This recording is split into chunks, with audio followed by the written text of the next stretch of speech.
Hello friends, welcome back to my channel. আশা করছি তোমরা খুব ভালো আছো আর আমিও ভালো আছি। সকাল সকাল ঘুম থেকে উঠে গেছি আর এদিকে ব্রাশ করে নিচ্ছি। তারপর রান্নাঘরে গিয়ে দেখি মা এদিকে কুমড়ো দিয়ে বেসন দিয়ে বেগুনির মতো করছে। সকাল সকাল তো মুচমুচে বেগুনি তো ভালোই লাগে। এদিকে চাও রেডি হয়ে গেছে আর আমার একটু লেট হয়েছিল ঘুম থেকে, তাই মা বলল চাটা করে দিচ্ছি, তুই গিয়ে বস। আর বুনি বসে পড়েছে, ওকে বললাম যে তুই একটু টেস্ট করে বল কেমন হয়েছে, আমি একটু ভিডিও করে নিই। আর ও তো বলছে দারুণ হয়েছে। আমারও এদিকে চা চলে এসেছে। তাড়াতাড়ি খেয়ে নিই কারণ অনেক লেট হয়ে গেছে, একটু বাজারের দিকে যাব। সকাল সকাল বাজারে না গেলে সেরকম ভিড় হয়ে যায়। আর চাটা বিরাট গরম ছিল, তার জন্য একটু জিভে লেগে গেছে। আর আমি তাড়াতাড়ি করে খেয়ে নিচ্ছি। দিদিও চলে এসেছে, আমি রেডি হয়ে নিয়েছি আর আমি আর দিদি চলে যাচ্ছি হেঁটে হেঁটে বাজারের দিকে। সকাল সকাল সেই রকম অতটা লোক ছিল না, আশেপাশটা দেখতে কিন্তু খুব সুন্দর লাগছিল, সব ফাঁকা ফাঁকা। আর মাঠের মধ্যে চলে এসেছি। এখানে প্রতিদিনই সকালে মাছের হাট বসে, তোমাদেরকেও একটু ভিডিওতে দেখিয়ে দিই কত রকমের মাছ রয়েছে। এদিকে তো সিলভার কাপ আরে অনেক রকমের মাছ রয়েছে, চিংড়ি। আমি অতটা নাম জানি না, তাও তোমরা কে কে চিনো অবশ্যই জানাবে। আর চিংড়িগুলো কিন্তু খুব বড় বড়ই ছিল আর অনেক চিংড়ি উঠেছিল আজকে, অন্যদিন অত পাওয়া যায় না।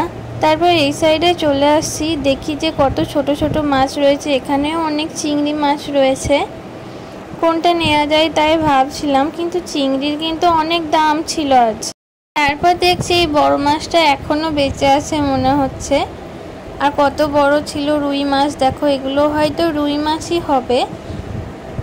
আর ওদিকে ছিল পাঙাশ মাছ। আমার তো পাঙাশ মাছ খেতে সেরকম একটা ভালো লাগে না, কেমন একটা গন্ধ লাগে। আর আমরা বাড়ি চলে যাচ্ছিলাম, তারপর রাস্তায় একটু দাঁড়িয়ে চিকেন নিয়ে নিলাম। মাছ আর নেওয়া হয়নি, চিকেনই নিয়েছি। তারপর মাকে একজনা কাপগুলো দিয়েছে, দেখো কত সুন্দর ডিজাইনগুলো, ভালোই লাগছে। আর এদিকে আমও দিয়ে গেছে বাড়িতে, ঝড়ে আম পড়েছে বুঝতেই পারছো কি সুন্দর লাগছে কাঁচা কাঁচা আম। আজ ভাবছি আমের একটু চাটনি করব। আমের চাটনি তো সত্যি ভালোই লাগে। আর এগুলো ছিল আমাদের গাছের বেগুন, একটু পোকা ধরে গেছিলো, তাও গাছের বেগুন তুলে নিয়ে চলে এসেছি। মা এদিকে আমগুলো ঘষে নিচ্ছে আমের চাটনি করার জন্য। আমটা কিন্তু খুব টক ছিল, কাঁচা আম বুঝতেই পারছো টক তো হবেই। আর আমগুলোকে ছুলেও নিচ্ছে। এতগুলো আম তো চাটনি করবে না, আম তেল করবে। আজ একটু রোদ ছিল না, তার জন্য বললো পরের দিন করব। আর আজকের মেনুতে ছিল ভাত, পটল ভাজা, আলু সেদ্ধ, ডাল আর চিকেন, কাঁচা আমের চাটনি। এটাই ছিল আজকের মেনু। আমি এদিকে খেতে বসে পড়েছি। তোমরা কি দেখতে পাচ্ছ চিকেন আমার এক জায়গায় নিয়ে হয়নি, দু জায়গাতে নিয়েছি।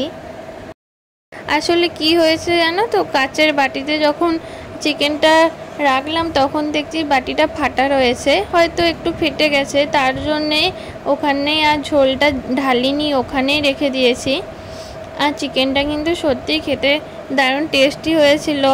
আর আমি দোকান থেকে একটা পা নিয়েছিলাম, পাগুলো কিন্তু খেতে খুব সুন্দর লাগে। তোমাদের ভিডিওটা ভালো লাগলে অবশ্যই লাইক করে দিও আর চ্যানেলটা সাবস্ক্রাইব করো। নতুন নতুন ভিডিও দেখার জন্যে পাশে থেকো। আজকের জন্যে টাটা, বাই বাই, পরের দিন দেখা হবে।